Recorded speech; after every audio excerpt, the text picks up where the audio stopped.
মুস্তাকিমের পকেটে হয়তো টাকা আছে, বের করে নে।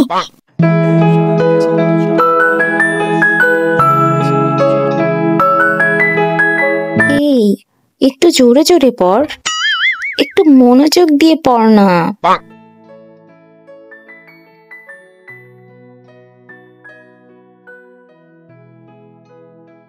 রিয়া, তোর ঘর তো অনেক অগোছালো হয়ে আছে রে, আর অনেক ময়লাও জমে আছে, আর তোর কাপড়গুলোও তো অনেক নোংরা। যা, এগুলো একটু ধুয়ে দে।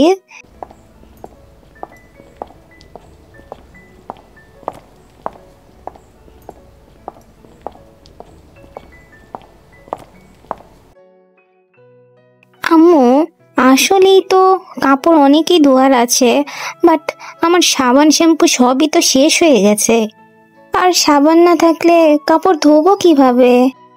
এই দেখ, মুস্তাকিমের পকেটে হয়তো টাকা আছে, বের করে নে, কিন্তু দেখিস ও যেন আবার বুঝতে না পারে।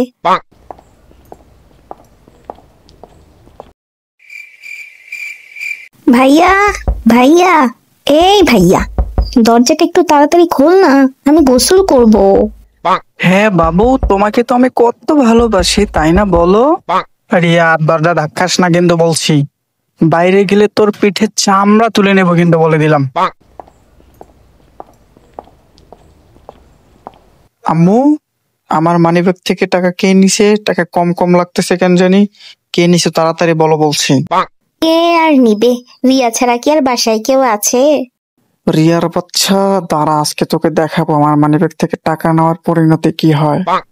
এই বাচ্চারা, তোমাদের তো আজকে ছুটি, যাও, তোমাদের ম্যাডাম তো আজকে ছুটি দিয়ে দিছে তোমাদেরকে, যাও যাও যাও, বাসা যাও। রিয়া, এটা কি শুরু করছো তুমি?